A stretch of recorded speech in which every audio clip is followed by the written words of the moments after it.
It's kind of getting common this when a fella can't put in a hard day's work, put in 11, 12 hours a day, and then get in your truck and at least drink 1 or 2 beers. They're making it laws where you can't drink when you want to. You have to wear a seat belt when you're driving. And pretty soon we're going to be calm in this country. All right, it's that time again where you get to see all the poor decisions I make. So grab yourself a beer if you already got one. Grab yourself a cigarette or a dip or whatever your vice is. I feel as if I have been standing my entire life and I just sat down. The tingles. Do you feel them? I do. And stay strapped, because you're about to see a whole bunch of money get spent on a whole bunch of bullshit I can't afford. So, Mr. Rob, you might be asking me, I've been following your videos, I've been watching all your stuff, and you said you were going to do a 7.3 Power Stroke into a IDI truck, like a 91. And you're absolutely correct. Here's the problem with all this, right? I lied. 7.3 is a great motor. The truck I have is a 1-ton truck, so it can pull just about anything. But herein lies the problem with all that, right? Retrofitting, buying parts, doing all that shit, it takes so much time. It takes money, it takes all this shit. It'll be really cool when it's done. However, like the mud truck, ATVs, the trailer, everything I have going on right now, I have like probably 5 or 6 projects ongoing at all time. You have to kind of like minimize your projects. What is your time worth? What is worth fixing? What do you need immediately? So what's something that can tow right now, that's affordable, that has the power we need, has the space we need? Well, I went out and I bought one. Well, something that's equivalent, if not beyond.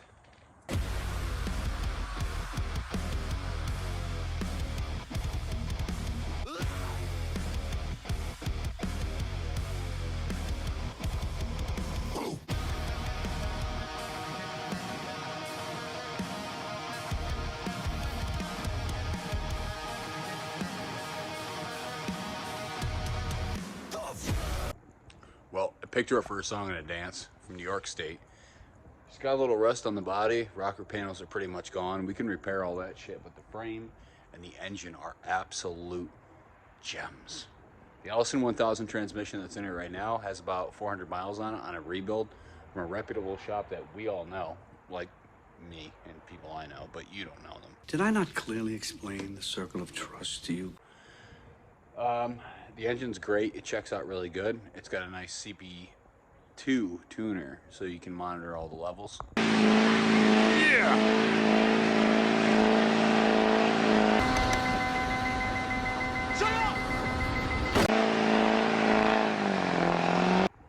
Yeah, pretty cool, I know. Best of all, this thing has air conditioning. The interior is absolutely mint. It's gonna haul the mud truck like I've never had before. I've always had shitty, broke down pieces of shit trucks, so.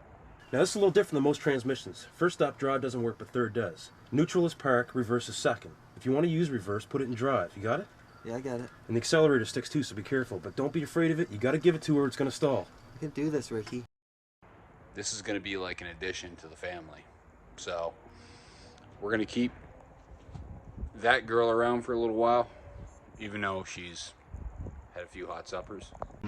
Why is there a red section in the tachometer?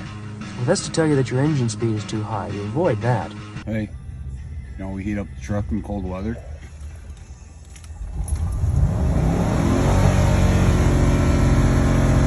Perfect. I also got this dirty old hunk of shit. It's a Polaris Trail Boss. No, I don't know. It's Trail Boss. It's 330. It's got racks, so it will do the job. It's got a shit rim, shit tire, good tire. I've replaced literally everything for the fuel system except for the carb, so I have a rebuild kit coming in for it.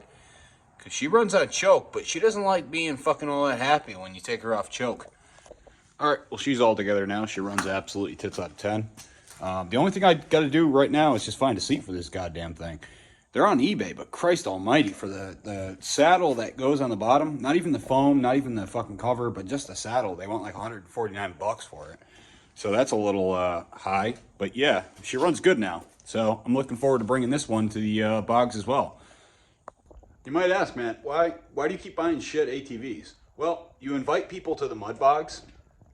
Basically, you don't want to have a brand new $17,000 Can-Am. You don't want things that are going to get fucked up. Those, like that one right there, I don't mind if someone rolls it. I don't mind if like something happens to it because it's a cheap quad. I got it on trade. So overall, having used crappy ATVs that run good, it's a necessity because things do get fucked up, and sometimes they get fucked up really bad. We traded those for a set of rims and tires that came off the mud truck, the old rock tires that you'll probably see all my videos in. That and $500 in cash. Money talks. So I can't turn down the cash, and I can't turn down something with an engine. Pretend like I already know what you're gonna say. Mr. Rob, aren't you supposed to be working on the mud truck? Isn't that why a lot of people want to see videos from you? Well, yeah, absolutely. But you have to remember, I need a new fucking truck, or I need a truck to pull the mud truck, and a couple other things here and there. So that's the most important thing to me right now. So let's flash into that. So you're probably curious about what's going on with the mud truck. Well, we're moving ahead, pretty good pace, considering all the shit that's going on right now. So we got an entire new set of 11 by 2 by 24. We were gonna go with 9.5 by 24, but they're a little skinnier. So we went with these, which are, they're pretty good widths. They're good enough for this axle, I think. I don't want to go too much higher because I don't want to mash the ring and pinion and all that stuff right away. We got the rims all set. They're welded shut. Really good job from LA Welding. These are now tubed as well, so we can just bring a couple of spare tubes if needs be. We also got brand new hubs. So anyone who's really like pushed the Dana 60 in the front at least, will know that 32 spline front setup with the locking hubs. This is your weak point right here. Mainly this. I've blown like 10 of these fucking things out in the course of my life. Not necessarily in that one, but in a bunch of different ones. So you want to go with basically a slug instead of a selectable locker. Also, the 32s are good, but you want to upgrade them to like the best you can get. So we went to East Coast Gear Supply, and we got these big beefy ass 35 splines with the slugs, non-selectable, with the caps. These are actually done really nice. These are really, really good. Compared to the 32, they're way beefier. For comparison, 35 is obviously on the left, 32 is on my hand. The throat of them too, so they don't neck down. These neck down right here, the bearing mating surface, and they're a lot skinnier. So these will be the right ones. It's only set me back like $500 for the entire kit. It's a slug, the stub shafts, caps, all the hardware included. It's a real simple installation. Basically, you just take off the old hubs, knock out your shafts, press in the new U-joints, slide in the slugs, and put the cap on.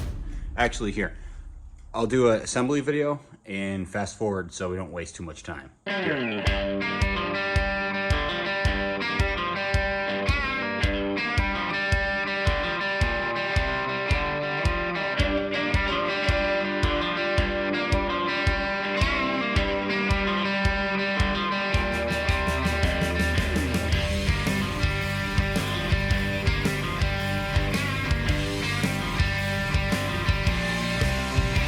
Also for the front end, we're going with a longer rod in the front, or not longer, but thicker. We're gonna go with a DOM rod, and we're gonna connect a bigger steering ram. So the one we have here, that's like I wanna say 7/8 by 8.5, which is good for this setup, for the 1-ton setup. That's the travel you want. You can actually limit it out too. But I need something a little beefier because these are a little bit bigger than the tires. They have more bite basically. And when it's biting and pulling in one direction, I want to be able to counter that with a bigger ram. So I'm going with a 1.5, 2-inch bore ram itself. And we're going to attach it to that big gnarly ass tie rod or steering rod. I think it's tie rod. It doesn't matter. That's on the way. That's a simple install. I'm not even going to bother like updating and shit like that. Just really haven't gotten too far. The NP200 as well needed a little bit of work. Parts for this thing are next to impossible to find. Listen, I don't have time to explain it.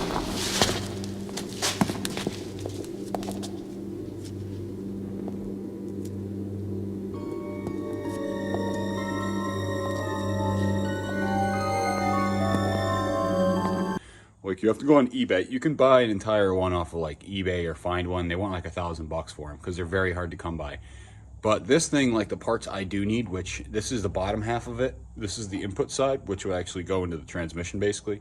I need a couple of gears for that and bearings and shit. So you can find the bearings, but the gears are like next to impossible to find. So I have to buy all that shit off eBay.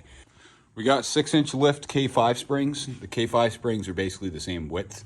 So those springs in the front are Super Duty springs, are 3 inches wide. I want to keep these ones right here. I like the 2.5 inches because I already have the setup for it.